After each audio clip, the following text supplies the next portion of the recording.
This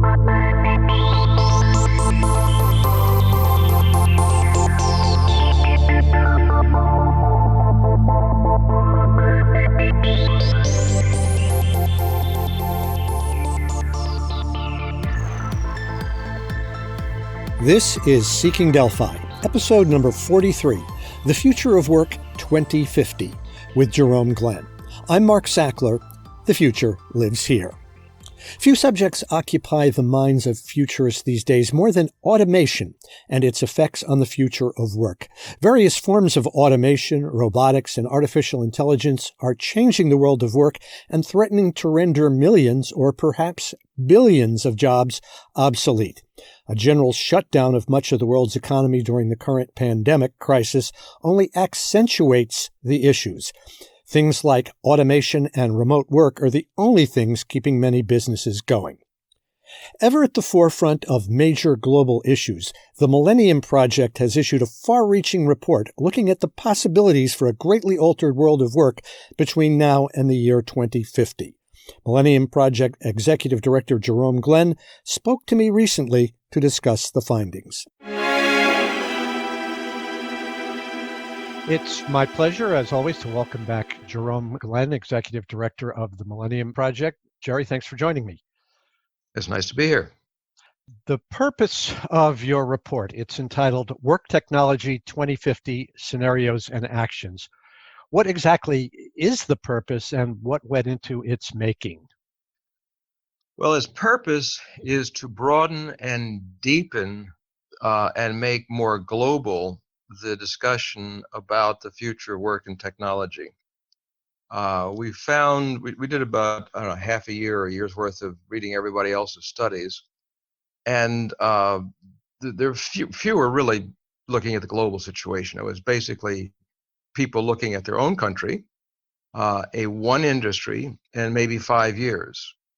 And some of the big deals coming up are cultural changes. Well, you can't do those in 5 years easily. So that's why we picked the year 2050, so that there you can talk about economic systems changes and cultural changes. It gives you some more elbow room to talk about new ideas. One of the things that was a surprise was when I read everybody else's report, but as many as I could get a hold of reports. And one of the things I did was keyword searches on what terms. Not one of them mentioned synthetic biology.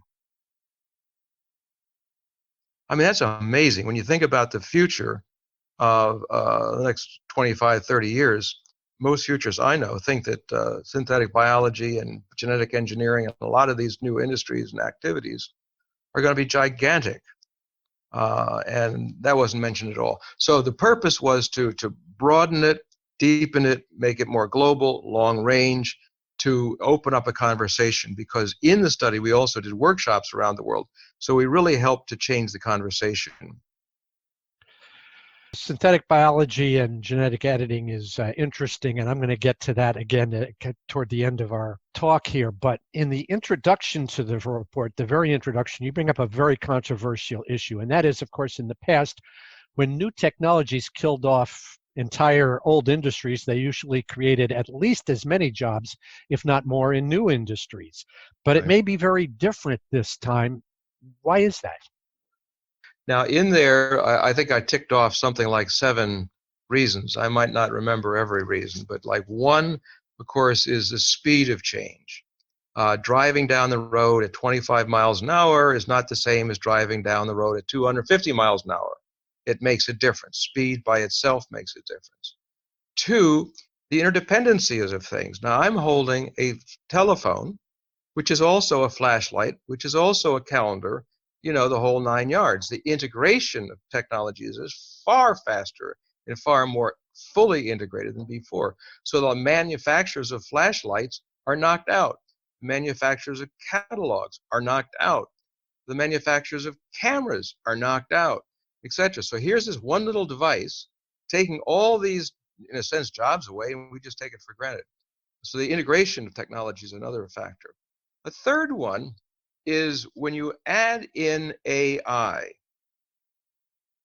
That means the continuous repetition and machine learning goes faster and faster, and the product change faster and faster, which means we don't get a chance to rest as easily on a plateau.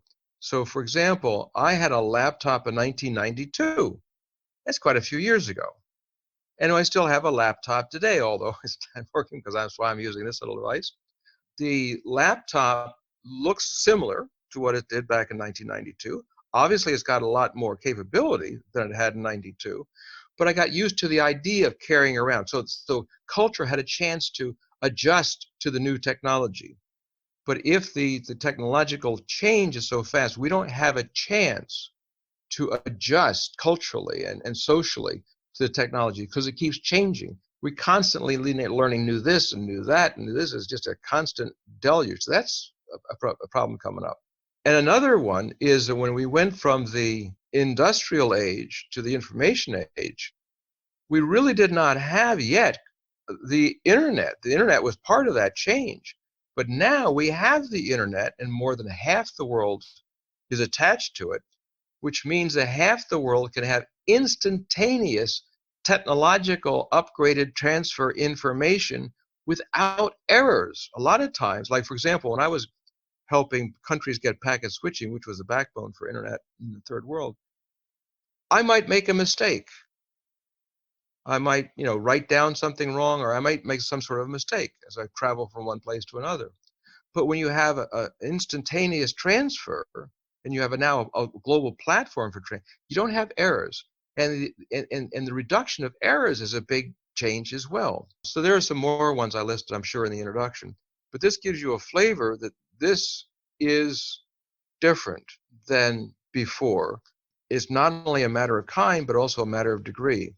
Now, that doesn't mean we're necessarily going to hit all the unemployment stuff. That's why we talked about different scenarios. It doesn't have to be a disaster economically. Okay, well, you said a magic word there as we're still kind of on the introduction, and that's artificial intelligence. It's a big fear inducer as far as jobs are concerned. But as you pointed out previously, in fact, on this podcast, one needs to distinguish between three types of AI. So just briefly reiterate that for the benefit of those who might have missed it. Sure. Artificial narrow intelligence, as the sound would, the word would mean, has just one narrow purpose. So the AI that wins in AlphaGo, the Chinese game of Go that got everybody excited, or the AI that beat IBM's Watson that beat the Jeopardy thing, or the chess champion being beaten, or the AI that drives a car or that diagnoses cancer. They're all single purpose. So the AI that you put together, or machine learning that you put together for driving a car, does not diagnose cancer, does not play Go, etc. Furthermore, if you take the software that plays Go, that beat the human champion, if you change the rules of the game, instead of like a grid from 19 to 19, made it say 20 to 20, the software wouldn't work. The human would wipe them out. So narrow AI does have machine learning. It does get smarter. It does all those things that people are talking about, but within a specific category. Now, artificial general intelligence, we don't have right now, as far as I know. The military may be ahead of some of the civilian stuff. I don't know. But in any case, we don't have it in public. Artificial general intelligence is a little bit like us. Not the same as us, but like us in the sense that when we're confronted with a new problem, we call up our friend, we do a Google search, we do all kinds of stuff to figure out what to do. The narrow intelligence is in one category again, but general intelligence can initiate its own research approach to solve the problem. It can it can draw on the Internet of Things. It can draw on sensor networks. It can draw on historical records. It does all kinds of things. It says it sort of acts like we do, but it's not the same as us. I don't want to make that clear. Now, the reason we hear a lot of controversy from guys like Elon Musk and Bill Gates and others is because of the next intelligence, and that's artificial superintelligence. The difference between artificial superintelligence and artificial general intelligence is that superintelligence sets its own goals independent of us. And that is an issue because we don't know how long it will take to go from general to super. It might happen immediately. It might happen in many, many years. We don't know. But first of all, we don't know if we can do general intelligence. It may take a long time, but I would put a bet that we'll eventually get it. And if we get it, then it seems inevitable that we would go to super. So the big controversy is to worry now, because if some people argue it's possible to get general intelligence as soon as, say, 10 to 20 years. I mean, the military is working on these things. There's a race between the United States and Beijing and so forth. If it is possible to get it in 10 to 20 years, then, and if it's going to take 10 to 20 years to create the international agreements and standards that can prevent the general intelligence going into super in a way that we don't want, then that means we have to start working on it today.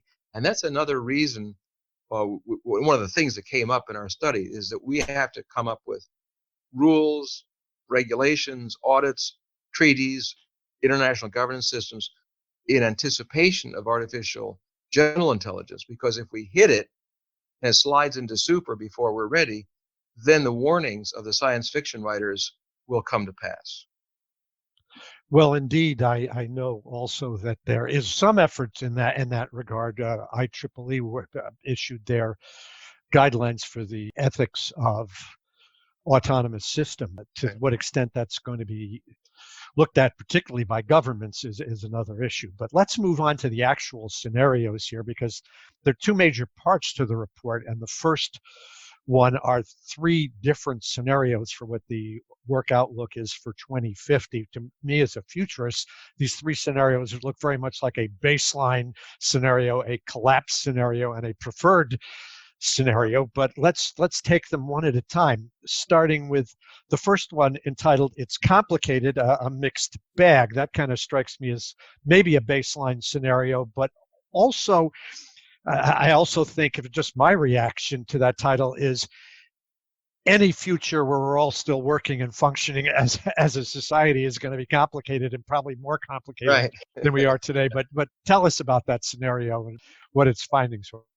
The idea of the first scenario is it is your sort of your baseline or your projection.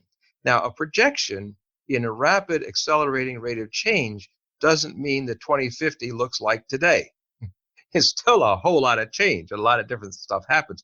It just happens with a couple of assumptions. One, there are good decisions and there are dumb decisions and there are non-decisions.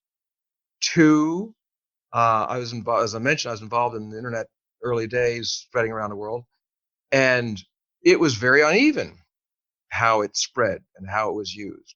It was very irregular. So we might assume that a lot of the technological advances and the decisions about them are also irregularly done around the world. So you have some countries that have strategies and do okay, and some that don't do okay.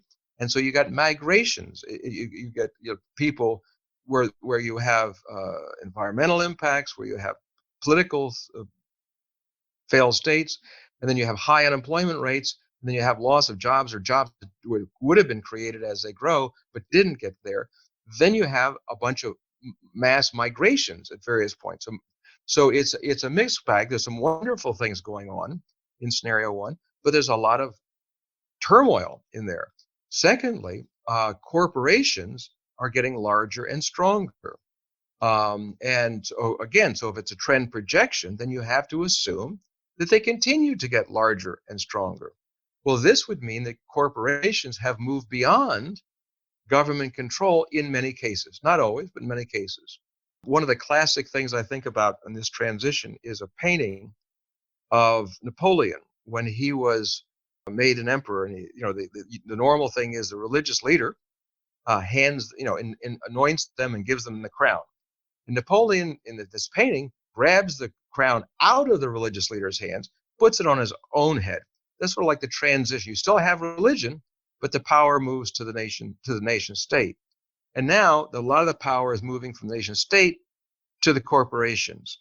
And so corporate control is far more powerful in that sort of world. Now, there's a lot of good stuff in there and a lot of good ideas in there. These scenarios are very rich. Each one is 10 pages. So it's not these little snippets of you often see when people call it a scenario, they're really talking about a view of the future. But here it had a lot of different elements to it, a lot of good ideas all by itself. And it explains also a little bit about synthetic biology in there, about how it creates a lot of new jobs. And that's one of the new growth areas in the economy that does end up. And so scenario one, you still have slightly more people, so there's more new work and jobs than the past. We had about 3 billion in the workforce in 2000. By 2050, you got about 6 billion, it may be more than that. But we figure that you're going to have still 1 billion people doing jobs like, in a sense, you have an employer, you have a salary, et cetera, et cetera. So not everything changes, but 1 billion people to run civilization. But then you also have the tremendous growth of the self-employed. So like the which is a projection from the present tense. You've got a lot of people increasingly that are self-employed. You also have the informal economy, which are basically self-employed as well. So, but now we have the means of technology that allows a person to be self-employed to find markets for them worldwide. Whereas your informal economy, you're selling something to somebody down the trail. You can't get to a world market in that too. But now you can. So you have economic growth, but you still have about 1 billion unemployed in transition in that scenario. It sounds to me like more of a linear scenario. Now we get to the second one, which you call future despair. That doesn't sound good. Perhaps it's a collapse scenario. Please elaborate on that. Yeah, well, here governments and people didn't anticipate the shift to artificial general intelligence. So when it hits around 2030, 2040 or so, and then eventually starts to spread, hitting by 2050, you have a shockwave of unemployment.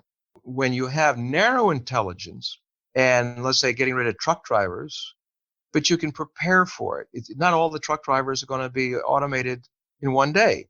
You can phase things in. You can, maybe you invest into your truck. There's a lot of things that you can do, retraining and so forth.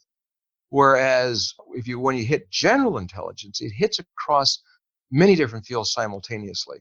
And that's the real worry about unemployment. And it's because it's the shock. A country can have an unemployment rate of, say, 7 or 8 and get along, maybe get up at 10 to 15, get along like in some countries, as Spain went through a lot of these problems, a lot of developing countries these problems. But then if you jump up to 50, 60, 70% and then do it over several years, countries can't absorb that. So you go into social chaos. So that local militias start to run things. Your Yakuza gets powerful in Japan. Your mafia gets powerful in other places. And you have corporations start to create their own, in a sense, like countries. So it's a very fractalized world. It's to a large degree a very violent world, and organized crime is a tremendous growth in here, because when you don't have decisions being made, then someone fills the gap. And in the scenario 2, one of the assumptions is that the ability of internet to cause, in a sense, little bubbles, different bubbles. People listen to their own group, they get more into their own group, they stay in their own little way. And so the idea of decisions being made across society can't get made because you have all these groups. That group A is no good, and group A says group B is no good. And all this polarization gets worse and worse and worse and worse. Because it gets worse, a lot of things that should be made as decisions don't get made as decisions through governments and international organizations. So they get made by others, such as organized crime and corporations that get a little rougher. It's a bad world we don't want to get into. By the way, when we did workshops on these things around the world, Israel said that scenario 2 is likely for them. That's a scary thought. Yeah, that most certainly is. And in terms of the segmentation, compartmentalization of groups by ideologies and views. I think we've seen that politically in a lot of the world, pretty much in the U.S. right now, just with alternate news angles and the like. So the third proposal, finally, as described, I would say, as the preferred future, self-actualization. What does that entail? How might that unfold, and how realistic a chance do we have of achieving it? Well, this is where everything works great. So obviously this is not going to happen. None of these scenarios are going to, the future is not going to happen while any of the three scenarios. I mean, it'll obviously be a mix probably of all three. But in any case, the idea here is that countries, governments, and people take seriously anticipating what could be a serious impact on unemployment, and then have strategies in place, create, and this, as you mentioned, the second part of the report gets into the actions. They implement these sort of actions, so the transition, when they hit into general intelligence eventually, becomes quite smooth and welcome. Now, one of the key elements in here is the artist, the role of art. What runs culture is art, music, TV, movies, all this sort of stuff. This is what tells us how we're supposed to be to a large degree, because religion is losing its power. It's still there, but it's losing its power. And the media and the arts take over much of that role. But the arts create alliances, and they start to say, we have to get people ready for a post-job only future. Right now, people identify themselves as being good if they are like a good lawyer or a good plumber, or my identity is I am a futurist. We have these, but we get these titles often because somebody hires us. But if we don't get hired as much in the future, then we have to get ready for the idea that we invent our own future. People don't think that way. They think, I get an education, I go get a job, I do what I'm supposed to do, and I retire. But then if people get laid off, we don't want to throw them in the streets, so along comes the guaranteed income idea. Well, when I was writing these scenarios, one of the purposes of writing a scenario, by the way, is to find out what you don't know, that you didn't know, that you should know, but you didn't even know that. So I didn't know that there weren't any cash flow projections on guaranteed income. I mean, if you're going to have guaranteed income, a perfectly reasonable idea to do if the arts help people understand that they're changing their self-identity. Because right now, if you don't have a job, your self-identity is bad. So that's why the arts are important in this scenario. But if you create a guaranteed income, it's got to be sustainable. You don't want to, break the bank, so to speak. So I immediately started contacting Finland and Switzerland and a bunch of other countries to get their cash flow projections on this, because they're experimenting with it. And I found out nobody had a cash flow projection. So I didn't know that there weren't any of these things. So we used a Delphi, the questionnaire process around the world, to collect ideas on how to put together the elements to make it financially sustainable. And we figure that imagine two curves, bell curves. One, the cost of living right now is going up. But the things that we have to pay money for, eventually the cost starts to come down, like medical diagnostics. Once you have good AI for medical diagnostics, you don't have to pay a doctor. And once you duplicate the software, it doesn't cost you a whole lot, So a lot, transportation already, Liechtenstein and other places are already starting. Denver's got it. Different places around the world slowly creating free transportation. Education, because we got this disease running around the world, people are starting to realize, hey, we can do our education online. So that sort of takes on. So the cost of education starts to go down. So a lot of the things that we would normally spend money on, those things start to go down. So the cost. So imagine a bell curve where the cost of living goes up. Bell curves maybe around 20, 30 years, and starts to come down. So that what you have to pay somebody for a living way or a living income, so they're not thrown in the streets, is less in the future than it is today, but we're not there yet. The second curve is new forms of income. We don't tax robots, but we probably will. We don't tax artificial organisms, but we probably will, synthetic biology. So there's a lot of new income coming up. When you take labor out of production, the costs go down. And at the same time, the wealth goes up because you're getting more income per unit. So it's reasonable to assume that the new sources of income will go up and the cost of living will go down. Where those two graphs cross over, we project, loosely speaking, around 2030, 2035 or so, which is about when we got to take seriously the idea of artificial general intelligence affecting the labor market. So in this scenario, people start making a living on being themselves. Like, for example, Mark, I enjoy talking to people about the future. That's what I enjoy. That's what I like to do. And I learn and all this sort of stuff. So I'm making a living out of doing what I want to do. So I'm self-actualizing. Societies go through these evolutionary steps, as you know, and we're having much of the basic needs of the world being met. I mean, in 1980, over half the world was in extreme poverty. Today, with even population growth like crazy since then, less than 10% are in extreme poverty. So the basic needs of life are being met worldwide. And if the guaranteed income can take care of the basics, you're not going to make much money, but just so you're not thrown in the streets. But then you have the elbow room, the flexibility to start to say, who am I and what is my gift to the world or my gifts to the world? How do I want to play in this world?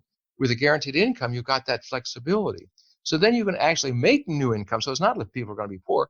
You can still make an income, but you're defining your own life. So in scenario 3, we've got something like 3 or more billion people out of the 6, about half, are making a living in this self-actualizing economy. And it also means that they can take on social causes that they might like to take on, that they can't take on if they're working at a job that gets them dead tired at the end of the day. But now you can make a living out of being yourself, finding markets for yourself around the world, communing with others that you're similar to yourself, and you get feedback and then become more self-actualized as you go and take on those good causes. So a lot of the good stuff that we'd like to do in the world will have the space to be done. So this is a very positive scenario, but it all depends to a large degree on can you make that sustainable income, guaranteed income, sustainable, which looks like that will eventually be possible, but not now, but maybe by 2030. And that we today start to take seriously all these issues. And so that goes back to the purpose for creating these things to begin with. And I must say you killed two birds with one stone, because UBI was going to be my next question. So we'll go on, though, to just very briefly, the second half of the report provides recommendations for action in 5 major categories: government, business, education, science and technology, culture, and arts. Right. How were these arrived at, and realistically, how useful are they? They're really useful. One of the things that, going back to the literature review and report review that we did before we started the study, is that most of the reports really didn't say what to do. They would say something vaguely like retraining or education. And then some would get a little more specific by saying STEM education, science, technology, engineering, mathematics education. Okay, but in 2050, what percent of the world can make a living in those categories? Not everybody. There's a difference between how many people do you need to make civilization work versus how many people do you need to make civilization worthwhile. Well, if we just focus on making the civilization work, there's going to be an awful lot of people going to be unemployed because you don't need everybody to make civilization work. So we thought it was important to not just write the scenarios and let them go. We thought it was important to have use the scenarios as input to national workshops. So like we had 2 in the United States, in Washington, D.C. We had them in another 29 or so countries around the world. And the idea was that when you say, okay, read the scenarios before you go to the workshop, think about them, then you can throw them in the trash can. then meet with your friends and other colleagues, and you say, what should we do? Well, we divided those into different groups. What should business and labor do is different than what education might do. So like education and learning is another group. Well, what should government do might be different. So we divided up, so these categories came from the workshops. And we had, there in, as I mentioned, about 29 countries. There were 30 workshops because some countries like the United States had more than one workshop. And so what we did is we took the results from these workshops, and then because there was obviously a lot of overlap, because the things that you recommend for government in the United States what you'd also might recommend in France and so forth. So there was, I don't know, several hundred recommendations, and then we compressed them down to about, I think, some 90 or something like that recommendations. And then because we couldn't send out the recommendations to people to evaluate, it would be too many. If I sent you a list, Mark, of 90 things to evaluate, you would probably not get around to doing it. So what we did, we just kept them in those same categories. We said that we did 5 different Delphis. So there's a Delphi on business and labor with those actions to assess. There was a Delphi on government and governance with those actions to address. So each of I don't think there's ever been 5 simultaneous Delphi studies, by the way. That may have been a landmark in methods. So then we took all the responses from all those Delphis and then compressed those down. So what the reader gets in the report is let's say there's 20 recommendations for business. Then they get those recommendations and how they were judged in terms of likelihood and impact, the normal sort of Delphi's rating process. But they also get a page of commentary from around the world distilled down. I mean, there's hundreds of pages of these things, but we had to distill it down. So you get a page of analysis on 90 for each of the 93 actions. This is the most extensive study on what we should do about all this stuff. I mean, the other studies aren't even close to this. So it's a rich menu. If you have a responsibility to say, what should we do in our university about this, or what should we do in our government, this is a rich resource, because not only does it say here's a strategy or an action, it also says here's how you can mess it up. This is what you got to consider about that. So it's a whole analysis about the action, not just listing the actions. All right. One last issue I want to hit you with. What makes this so complicated, of course, is there are so many different potentially disruptive technologies emerging that will interweave and influence the future of work. But to me, transhumanist technologies that literally might change what we are as human beings could be the most disruptive. And you hinted at that a little bit in terms of changing the typical life trajectory, but this can change what it means to be human, and some of that is synthetic biology, but these technologies include brain-computer interfaces, digital twins, and biotech interventions such as genetic enhancement and radical life extension. To what extent has any of this been taken into consideration in any of these scenarios, or is it too far out there? No, it's that you as you probably know, is salt and pepper throughout all 3 scenarios. One of the things we talked about, I think, in scenario 3 is a little bit of the conscious technology stuff. And there you have an integration of the human with technology. Like I'm looking at you and talking to you, but what I'm really doing is I'm looking at a piece of metal and plastic, and I'm talking to a machine that talks to a machine but you and I somehow have figured that we're talking to each other, but we're not direct. We're really talking to a whole bunch of intermediaries but with those intermediaries seem to disappear. So we have created in a sense, a mini version of conscious technology. So imagine where you are so interconnected with technology, and it is so interconnected with you, that where the technology begins and the human consciousness ends or begins or leaves off is not clear, just like it's not clear as I'm talking to you in this video conference. But this is just a mini version of that. Now, I wrote a book about this 30 years ago. I don't know if you know that. It's called Future Mind. And it was about the merger of consciousness and technology. And one of the variables I had in there, in that one, was how well our mystic self and our technocratic self can get along. Same with ourself as well as in civilization, because the masters of technology are the technocrats, and the masters of consciousness are the mystics. And I don't mean religion; I mean the mystical experience. So having the flow. I mean, the trouble is these are the polar prejudice throughout all time: the tool makers and the consciousness sharers. You probably hear it in your futures work. Well, what we have to do is we have to raise consciousness. No. What we have to do is a new law. No, well, the heck, a law without changing consciousness won't matter. Well, there's an argument between consciousness and technology all the time. And if we can make a synthesis and a merger of this in a harmonious way, then I think the future civilization of all these technologies will be good. If it's not, it could be quite bad. And the one that I think your audience can appreciate, when a great piano maestro plays a Chopin piece, and afterward they interview him, they say, well, what was it like playing? And he says, well, the music, the composer, the piano, my fingers, my mind, all merged in one moment of performance. Okay, one moment of performance. Imagine a civilization being a moment of performance of that relationship of consciousness and technology together. We're not talking about that one much yet, but I think we're going to. Jerry, just to wrap this up, where can our listeners find this report? Well, if they can do their Google search on Millennium, spell the English, not the French way, the MILLENNIUM, Millennium -project.org.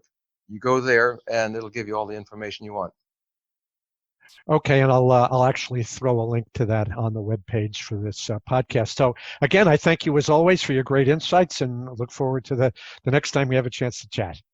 Excellent. Take care of yourself.